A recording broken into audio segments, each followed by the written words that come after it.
And your morning news. KTRH News Time is 6:46. Thanks so much for having us in. So, is it just a big Beltway rumor that Obama may ask Hillary Clinton to run as his VP?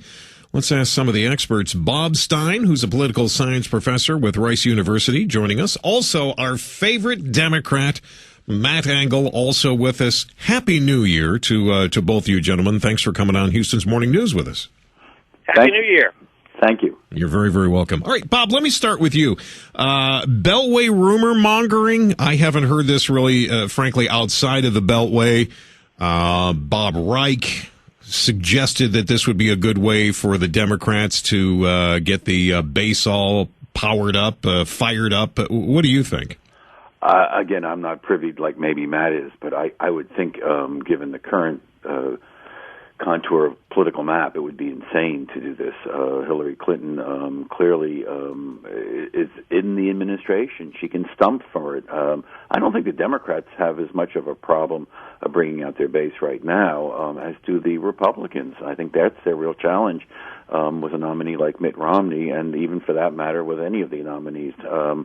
Again, there may be some serious conversation from another academic. Bob Reich teaches at California, but I find this very hard to take as a serious possibility. The economy is clearly the big variable here, and that's what the president needs to focus his attention on, bringing out his base.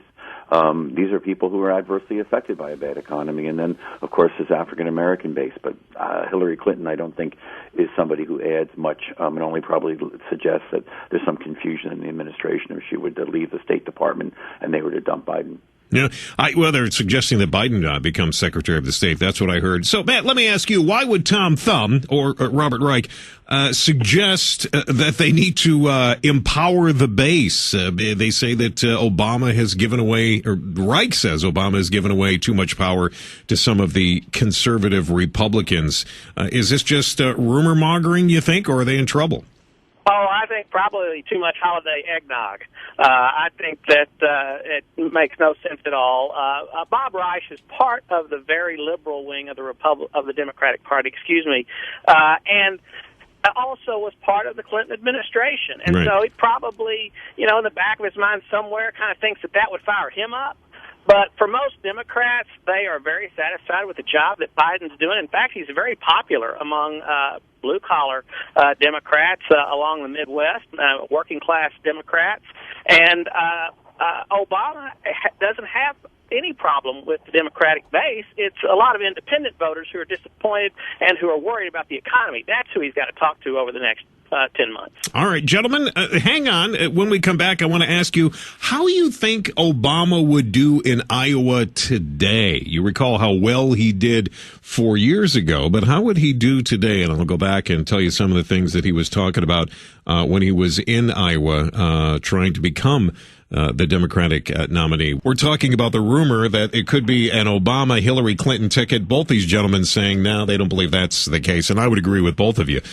So, hey, we're starting out 2012 agreeing with each other, but I think we could maybe disagree on the next question. I'm going to start with Matt on this one. How do you think Obama would play in Iowa tomorrow in 2012? I mean, how do you think his message today would play? When he was there last time, he talked about cutting deficits, railed against Bush and all of the increased deficits and railed against the unemployment. Certainly couldn't run on that record today, Matt. Well, Iowa's a very competitive state. Obama didn't win it by very much in 2008. That said, I think he matches up against Romney in Iowa very well. If Romney is the nominee, then you'll have somebody who the evangelical base in the Republican Party won't be excited about, and somebody whose own record is in question, both in terms of being inconsistent and also somebody who is really for big corporations over the middle class. This is a guy who said that corporations are people.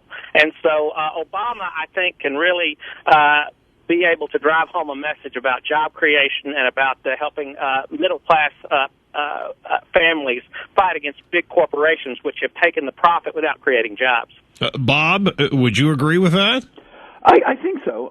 If you're talking about just Iowa, or if you're talking about the primary, but if you're talking about the general election, the thing you got to remember about Iowa, and it may be true about the general electorate, is that unemployed people don't vote.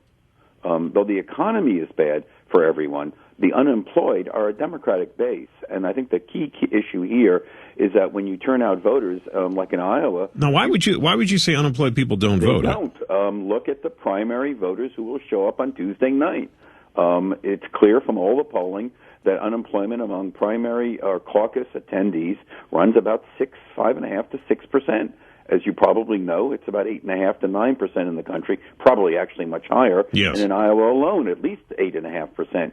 The point is, people who are unemployed have better things to do than vote.